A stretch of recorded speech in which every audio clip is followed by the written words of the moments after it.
Sesudah peristiwa-peristiwa ini, maka Haman bin Hamedata orang Agag dikaruniailah kebesaran oleh Raja Ahasuerus, dan pangkatnya dinaikkan serta kedudukannya ditetapkan di atas semua pembesar yang ada di hadapan Baginda. Dan semua pegawai raja yang di pintu gerbang istana raja berlutut dan sujud kepada Haman, sebab demikianlah diperintahkan raja tentang dia. Tetapi Mordekai tidak berlutut dan tidak sujud. Maka para pegawai raja yang di pintu gerbang istana raja berkata kepada Mordekai, "Mengapa engkau melanggar perintah raja?" Setelah mereka menegur dia berhari-hari, dengan tidak didengarkannya juga, maka hal itu diberitahukan merekalah kepada Haman untuk melihat apakah sikap Mordekai itu dapat tetap, sebab ia telah menceritakan kepada mereka bahwa ia orang Yahudi. Ketika Haman melihat bahwa Mordekai tidak berlutut dan sujud kepadanya, maka sangat panaslah hati Haman. Tetapi ia menganggap dirinya terlalu hina untuk membunuh hanya Mordekai saja, karena orang telah memberitahukan kepadanya kebangsaan Mordekai itu. Jadi Haman mencari ikhtiar memunahkan semua orang Yahudi, yakni bangsa Mordekai itu, di seluruh kerajaan Ahasuerus.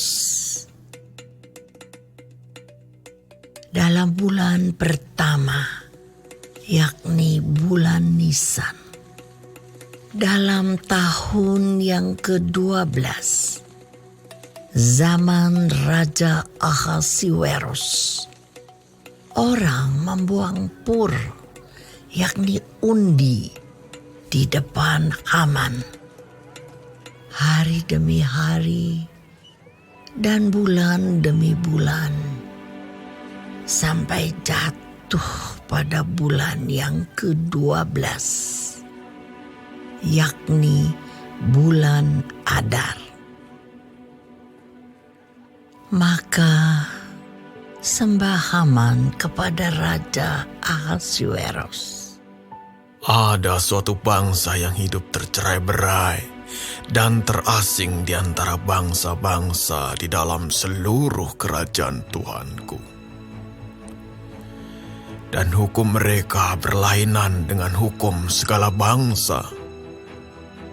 Dan hukum raja tidak dilakukan mereka, sehingga tidak patut bagi raja membiarkan mereka leluasa. Jikalau baik pada pemandangan raja, hendaklah dikeluarkan surat titah untuk membinasakan mereka.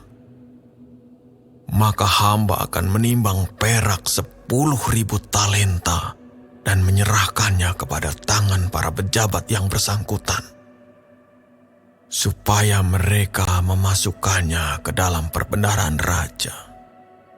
Maka raja mencabut cincin meterainya dari jarinya, lalu diserahkannya kepada Haman bin Hamedata, orang Agag, seteru orang Yahudi itu.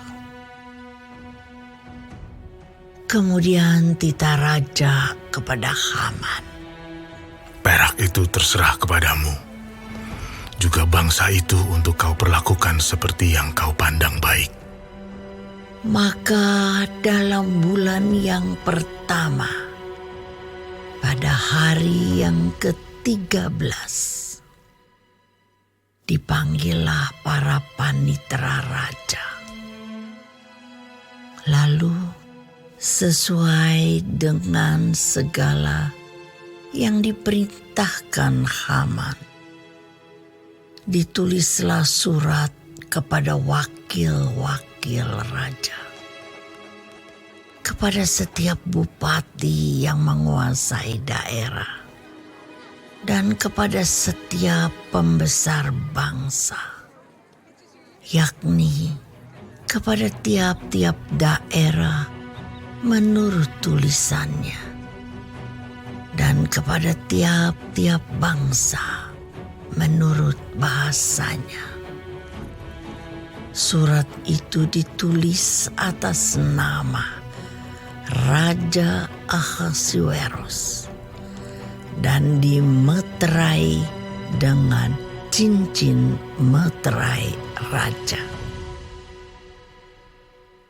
Surat-surat itu dikirimkan dengan perantaraan pesuruh-pesuruh cepat ke segala daerah kerajaan, supaya dipunahkan, dibunuh, dan dibinasakan semua orang Yahudi, daripada yang muda sampai kepada yang tua, bahkan anak-anak dan perempuan-perempuan pada satu hari juga, pada tanggal 13 bulan yang ke-12, yakni bulan Adar, dan supaya dirampas harta milik mereka.